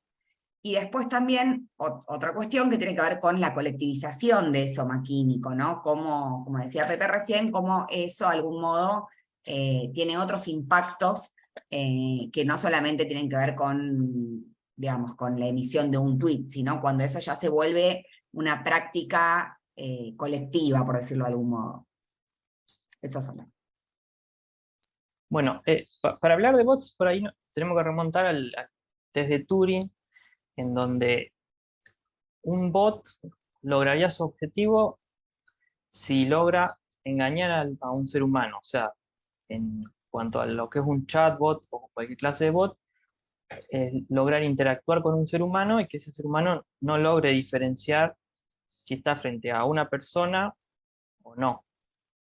En base a eso, que los bots todo el tiempo van tratando de perfeccionarse, sobre todo en las redes sociales, para tener una interacción cada vez más aproximada a lo que sería un humano. Existe toda una rama en cuanto a inteligencia artificial, procesamiento del lenguaje natural, para ir perfeccionando estos bots y que cada vez sean más complejos. Y así como se van volviendo más complejos, también se vuelven más complejos de detectar todo el tiempo. Entonces es un doble juego. Se van mejorando los bots, se van haciendo cada vez más parecidos a lo que sería un humano, y a su vez eso obliga a mejorar todo el tiempo las tareas de detección que las redes sociales hacen para controlar en cierta forma un poco el ciclo de vida que tienen los bots en la red social. En ese caso, Twitter tiene ciertas políticas para eso, en el cual ellos no intentan la erradicación completa de los bots, sino que intentan un poco reducir el campo de acción que tienen y lograr que no puedan influir tanto en la red social. O sea, intentar que no haya un uso malicioso de la automatización o amplificar conversaciones de Twitter, esto que decimos de, bueno, hago despegar un hashtag y lo pongo trending topic X cantidad de tiempo. También los bots se usan para promocionar estafas, noticias falsas. Entonces, bueno, es un poco de, también inclusive para atacar hashtags originales. Por ahí uno puede intentar inflar ese hashtag y que la red social lo haga desaparecer porque piensa que es contenido malicioso. Entonces, bueno, Twitter lo que intenta hacer es un poco controlar esto. De un tiempo acá ha tratado de controlar y ordenar. Por ejemplo, a muchos bots le ha puesto como una leyenda que dice contenido automatizado, como para empezar a que también el usuario empiece a ver que no es una persona real en esa cuenta. Bueno, en nuestro caso, para detectar los bots, utilizamos una librería de R que se llamaba TweetBot or Not, que es un modelo de aprendizaje automático que a partir de 20 variables identifica si una cuenta puede o no ser un bot. En realidad determina una probabilidad de ser o no bot. Bueno, y en base a eso nosotros fuimos clasificando los usuarios que teníamos de los tweets recolectados si eran o no bots, con un umbral que le pusimos de cerca del 75%. Entonces, si el algoritmo decía un 75% que es bot, nosotros lo tratamos de considerar bot. Eso fue un umbral bastante arbitrario, podría ponerse más o menos. Bueno, lo importante del modelo es que no se basa solo en los tweets que teníamos, sino que hace todo un análisis del usuario. Analiza otras variables, por ejemplo, si el usuario tiene o no imagen de perfil, de qué manera está compuesto el nombre, por ejemplo, la cantidad de tweets o retweets que tiene bastantes variables para determinar si es bot o no. Pero como estos son características del usuario, el principal problema es que si uno corre esa detección de bots varias veces, va a ir cambiando esa detección. ¿Por qué? Porque el contenido que usa para determinarlo también cambia. También otra cosa que nos ha ido pasando a lo largo del proyecto es que los usuarios bots tienden a desaparecer porque se eliminan. Entonces, por ejemplo, cuando uno quiere volver a ver datos de ese usuario, no existe más porque o se eliminó o bien la red social lo bañó y le eliminó la cuenta. Entonces, bueno, esas también son algunas dificultades a la hora de detectar los bots. Bueno, en nuestro estudio, en los dos principales hashtags que estudiamos, pudimos ver, por ejemplo, que en el TOS con Cristina había más o menos un 35% de posibles bots, mientras que en el Poder Judicial Apesta había un 70% de cuentas que posiblemente hayan sido bots. Esto nos fue marcando un poco el camino y ver que en algunos hashtags era necesario tratar de separar ese contenido para ver qué discusión en cierta forma real podíamos encontrar. También esto ensucia por ahí los análisis porque a un usuario real podría haber tuiteado, no sé, pocas veces, 5 o 6 veces, en cambio un bot capaz que tuitea 10.000, 15.000 veces, entonces eso empieza a distorsionar un poco los números. Entonces empezamos a hacer un análisis con y sin bots. La realidad es que quitando los bots no hubo un impacto grande en la distribución de los hashtags. Se mantuvieron bastante cercanos entre sí. El TOS con Cristina, que estaba como preponderante, siguió. El siguiente, que es FK Ladronas de la Nación Argentina, también siguió. Algunos sí cambiaron. Por ejemplo, aparece acá en azul Cristina Condenada, sí subió en preponderancia, pero muy, muy poco varió. También en estas nubes se pueden ver la cantidad de hashtags que hay. Fue algo bastante disperso, no es que se concentró todo en uno solo. Entonces por ahí hubo bastantes discursos distintos analizados. Bien, la siguiente etapa fue intentar un poco encontrar maneras de detectar usuarios influyentes en esa discusión. ¿Cómo podemos separar bots de no bots? Pero además también intentar un poco encontrar gente o usuarios que aporten a la discusión y modelarlo un poco.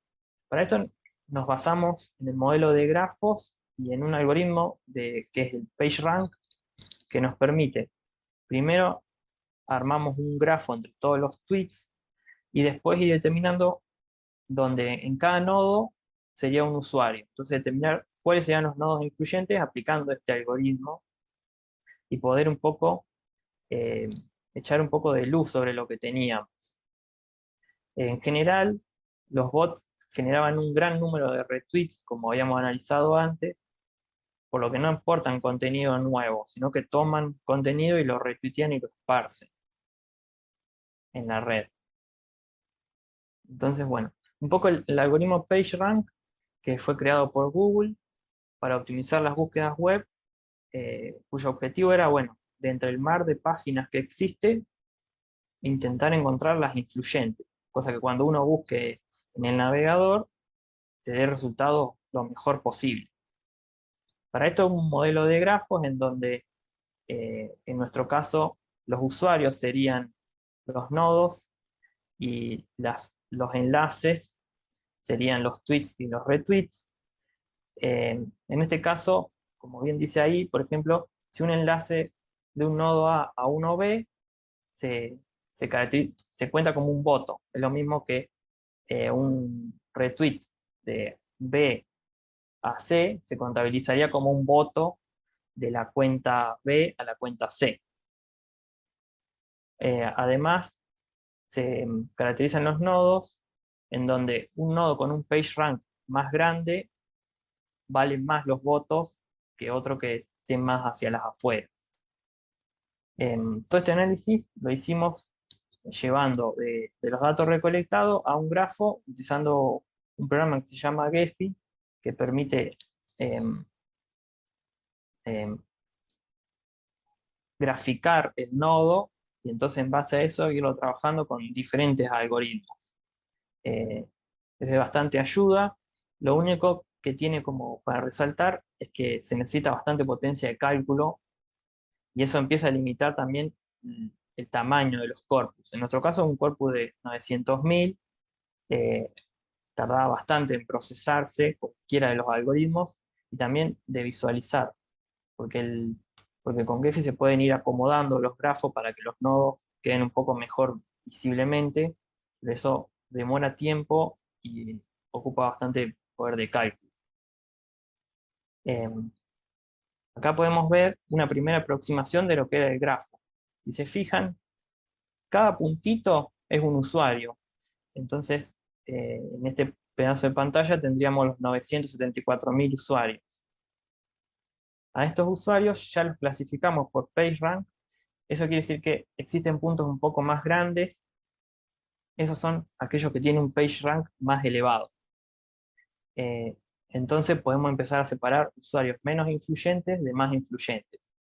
Y con una primera mirada se puede saber, o podemos ver, que los usuarios más influyentes tienen cierto sentido. Por ejemplo, se encuentra la misma Cristina, o gente política conocida, no sé, Evo Pueblo, por ejemplo, Sergio Chousa, que es un economista bastante cercano al gobierno, empezaron a agruparse en usuarios que tenían cierto sentido, que estén destacados en la conversación. Entonces, visualmente ya podríamos empezar a aplicar cortes y irnos quedando con partes del grafo que empiecen a separar esos usuarios y ir viendo más a detalle. Entonces, lo primero que hicimos fue separar y quedarnos con esta parte de abajo del grafo que tenía la mayor cantidad de usuarios importantes. Y así podemos ver que en una visión más cercana del grafo tenemos muchos más nombres conocidos, por ejemplo, Victoria Tolosa Paz, Chino Navarro, Kicillof, toda gente bastante cercana al gobierno, el mismo Alberto Fernández. Y también podemos ver visualmente que existe otra separación entre los actores, una mayor cantidad versus algo un poco más pequeño, que también podríamos ir separando para ir cada vez analizando más a detalle.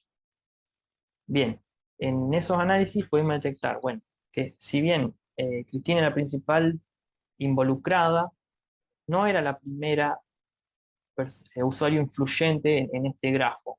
En cambio, el más influyente era Sergio Chousa. Esto también tiene que ver por cantidad de seguidores y de interacción en la misma red social. Cristina tiene más cantidad de tweets que Chousa, tiene 10 versus 7, pero Chousa tiene probablemente, no sé si más seguidores, o por lo menos sus tweets fueron clasificados como más influyentes. Bueno, en esta separación que teníamos acá, pudimos detectar algo importante, que es que en esta parte inferior del grafo se encontraba el único medio de comunicación que pudimos encontrar, que era el canal de C5N. La realidad es que los medios tradicionales casi que no usaron ni tuitearon con los hashtags que recolectamos. Eso ya en otras investigaciones lo hemos visto, que normalmente no se suman a los hashtags masivos, sino que tuitean noticias, pero no se involucran con el tema hashtags. Bueno, por ahora, conclusiones.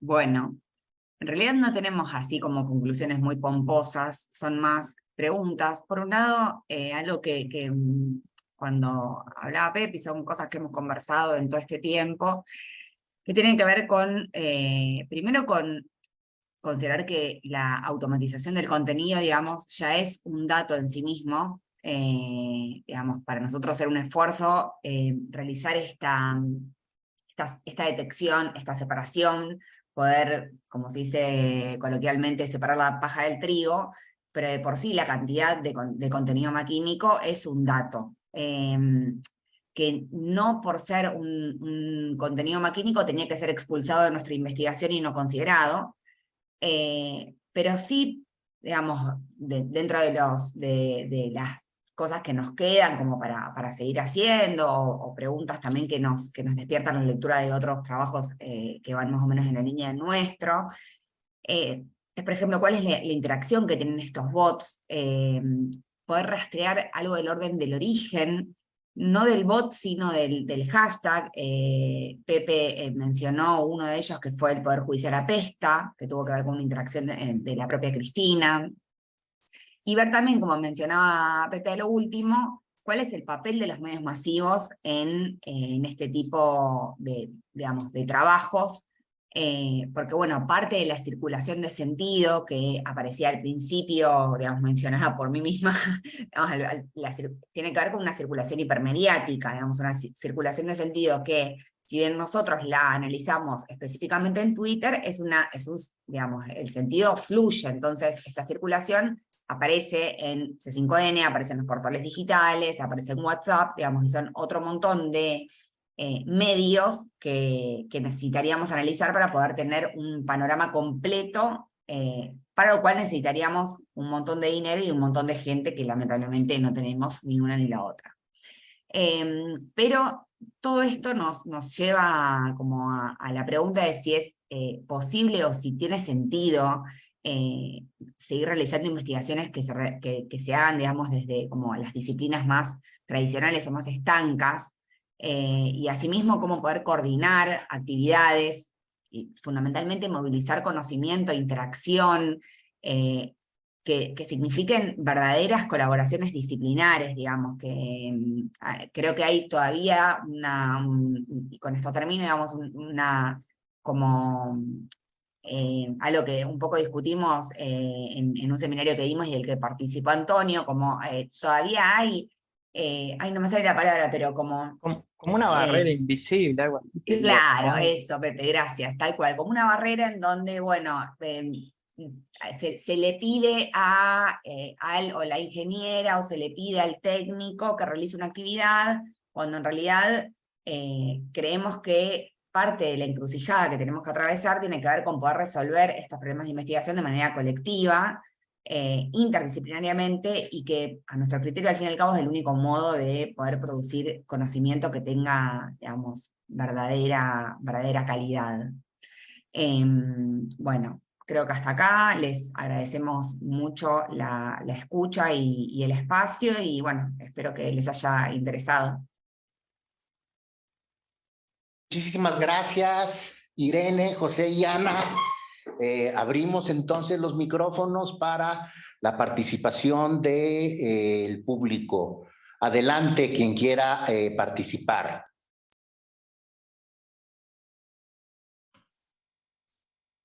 Sí, me gustaría preguntar unas cosas.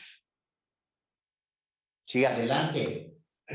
Sí, la primera no me quedó claro cómo hicieron su red. ¿Son a partir de retweets, me gusta o la primera?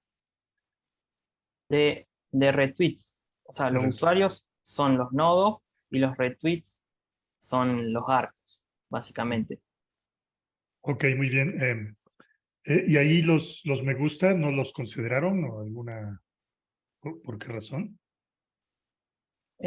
No, por una razón de simplificar un poco el modelo de la cantidad de datos. La realidad es que se pueden incluir, lo que pasa es que todo va sumando poder de procesamiento y entonces, por una falta también de presupuesto.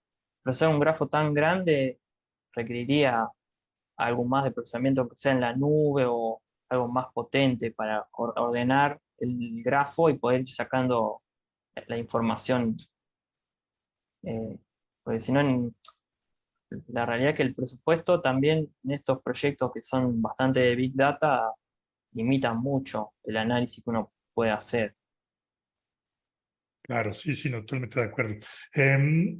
Una medida de nodo y que podría, al menos es una hipótesis, de ayudar a discriminar podría ser el cociente de agrupamiento, ya que, pues, otra vez, dentro de esta hipótesis, uno pudiera ver el de una amistad o de un conocido, de alguien que sigue, y poder retuitear justamente eso, y eso haría que digamos que se forme o más o menos mapee la comunidad de a quien sigues. Sin embargo, un bot se antoja que no tuviera comunidad y que solamente se dedicara a retuitear cosas directas que le encargan, ¿no? Entonces, a lo mejor una medida que valdría la pena revisar sería si en estos, ya para, como dices, esta es muy grande pues la red, pero de las comunidades que sacaste, pues ver si se pueden diferenciar pues esta medida de red que es el clustering coefficient o el cociente de agrupamiento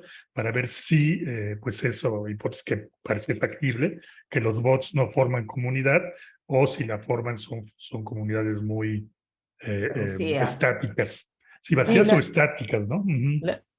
no, la realidad es que sí hicimos ese análisis, pero no llegamos a algo muy, muy concluyente. Pero sí lo hicimos. Teníamos que lograr un análisis un poco más fino. Pero en el análisis tratamos de hacerlo porque si uno se fija en el mismo nodo, se puede ver que existe una separación, fue el primer corte que hicimos, en donde se va la mayoría de los bots. Entonces, técnicamente, un algoritmo de agrupamiento debería poder encontrar, aunque sea algo parecido a esa separación que se ve en el grafo. Pero no pudimos llegar a algo concluyente. Pero aplicamos varios de vecinos cercanos y algunos otros agrupamientos.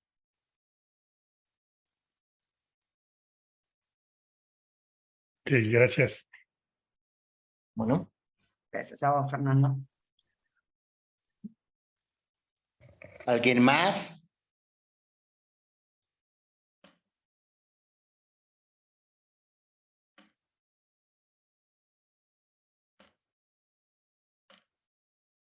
¿Alguien más quiere participar? Pues sí, si no hay otra participación, y me gustaría, pues, más que su comentario, bueno, una pregunta-comentario, pues Twitter ya anunció que iba a partir de ahorita a cobrar por cada cuenta que se daba de alta, justamente para eliminar los bots, esa era su intención. Entonces, ¿ustedes creen que esa medida funcione? sí, si me preguntaba a mí, yo creo que esa medida va a hacer que nos traslademos, cosa que ya ha pasado a otra red social que no haga eso. Porque la realidad es que las redes sociales que cobran existen y no son tan masivas. Entonces, es como, bueno, vos vas a cobrar, vas a poner una barrera de entrada, como hacen o sea, hay otros lugares donde existen esas barreras de entrada. Por ejemplo, te puedo mencionar la Play Store, por ejemplo, y la Apple Store. En una época Apple cobraba por dar de alta aplicaciones y Google no. Conclusión, había bastante más cantidad de aplicaciones spam en Google que en Apple. Pero después se fue equilibrando igual y tuvieron que ir encontrando otras medidas como revisión de aplicaciones más finas. Entonces, yo creo que en el caso de las redes sociales son muy masivas porque también es fácil acceder. Así que me gustaría ver si les resulta o no. De hecho, en los últimos meses hubo varias movidas que decían, va a cerrar Twitter, vayámonos a no sé, Threads, Sí. que era otro que surgió. Bueno, no resultó igual. Meta no logró quedarse con esa porción de la red social. Veremos. También hay una cuestión, no sé, digamos, cuáles son las realidades de otros equipos de investigación. La nuestra es que, bueno, en Argentina en general estamos muy complicados para cualquier tipo de servicio que sea cobrado en moneda extranjera, y particularmente están habiendo muy pocos financiamientos de origen nacional para realizar este tipo de trabajos. Por lo tanto, para nosotros cualquier gasto, más allá de que nos gustaría hacerlo, muchas veces nos vemos muy imposibilitados, digamos, realmente. Entonces eso termina siendo parte de nuestra condición de supervivencia, digamos. Es como, así es como trabajamos. Gastón se sonríe porque creo que le debe estar pasando lo mismo. O sea, así es como trabajamos acá. ¿Nos gustaría trabajar de otra manera? Claro. Nada, somos nosotros tres con un montón de voluntad. Aunque la voluntad no paga Twitter.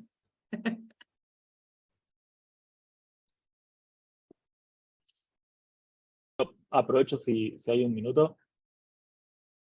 ¿Sí? Sí, adelante, Gastón. Gracias. No, primero felicitarlos por el trabajo y después hacerles unas preguntas, porque yo los veo uno siguiendo un poco hace un tiempo en algunas presentaciones de ustedes, y no me queda, a ver, no, es como que se me empiezan como a sumar proyectos en los que los he visto, y no termino de entender, digamos, por dónde van girando con estas cosas. Digo, ustedes hace un tiempo estaban haciendo algo parecido, pero con comentarios de Facebook en notas de noticias, de portales de diarios, ¿no? O estoy confundiendo de equipo. No, nosotros somos gente multiplicada. Lo que pasa es que nosotros podemos Sí. estar acá y en otro lugar al mismo tiempo, Gastón. No Ah, nos conoces está muy bien. tanto, no nos conoces tanto. No, esto parece... y los chicos, tanto Ana como José, trabajan con otra investigadora que es Natalia Raimundo Anselmino, que es el trabajo que debes haber leído sobre los comentarios de Facebook.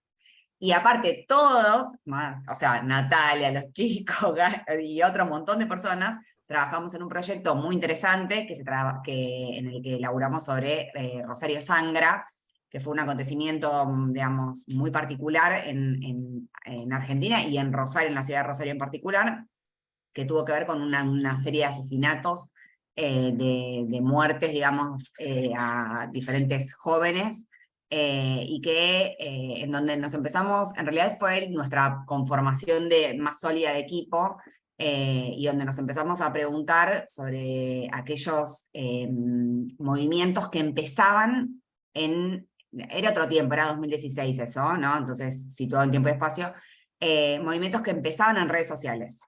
Y entonces ver diferentes formas de visibilidad, la visibilidad del espacio público, digamos, al estilo Thompson, ¿no? La visibilidad de los medios masivos de comunicación y la visibilidad propia de las redes sociales. Pero bueno, esto te digo, 2016, esta parte es como un montón.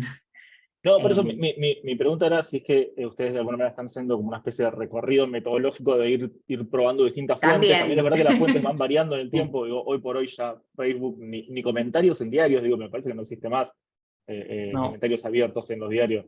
Entonces, claro. si es que todos estos proyectos así estaban como metidos en una pregunta todavía más amplia, onda, ver la convergencia de los medios, comparar distintos medios o algo por el estilo. No, Yo pues, pero me te imagino digo que que eso ahora... sería Sí. complicadísimo. No, pero te digo que ahora sí estamos, bueno, los chicos capaz que en este preciso instante no, pero más adelante capaz que se vuelven a sumar, sí estamos trabajando sobre la plataformización del discurso, de discursos sobre lo público común. Entonces, ahí sí lo que estamos empezando recién a trabajar, y tomando como base este trabajo sobre el proyecto Legatos, es cómo, digamos, cuáles son las características propias de los discursos en plataformas, las diferencias interplataformas, ¿no? O sea, y ahí sí tenemos un abanico grande para trabajar, que obviamente no solo es Twitter, sino también Facebook, también Instagram, porque bueno, también a medida que pasa el tiempo aparecen otras redes sociales y uno no puede hacer caso omiso, digamos, pero tampoco puede estudiar todo. Ese es el dilema, me parece. Pero bueno, a la noche uno se transforma en un proyecto y otro se transforma en otro, digamos.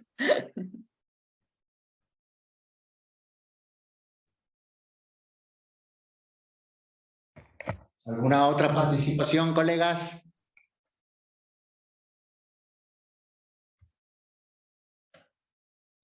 Bueno, le daríamos entonces las gracias a Irene, a José y a Ana por su presentación, y el día de hoy cerramos muy a tiempo los trabajos de esta primera jornada del Simposio Virtual Latinoamericano de Ciencias Sociales Computacionales, y los esperamos el día de mañana a las 10 de la mañana, hora de México, en la segunda mesa, también de aplicaciones computacionales en las ciencias sociales, donde Yasmín Yolanda Sandoval García y Fernando Alatriste Ramírez, quien hoy nos acompañó en esta sesión, nos van a presentar, van a abrir presentándonos la ponencia Procesos de pérdida de territorios rurales frente a la urbanización en 3 juntas auxiliares en el municipio de Puebla. Entonces, les agradecemos, colegas, y los esperamos el día de mañana. Que tengan muy buena tarde y descansen. Gracias. Muchísimas gracias. Muchas gracias. Hasta luego. Hasta luego. Gracias. Hasta luego, gracias.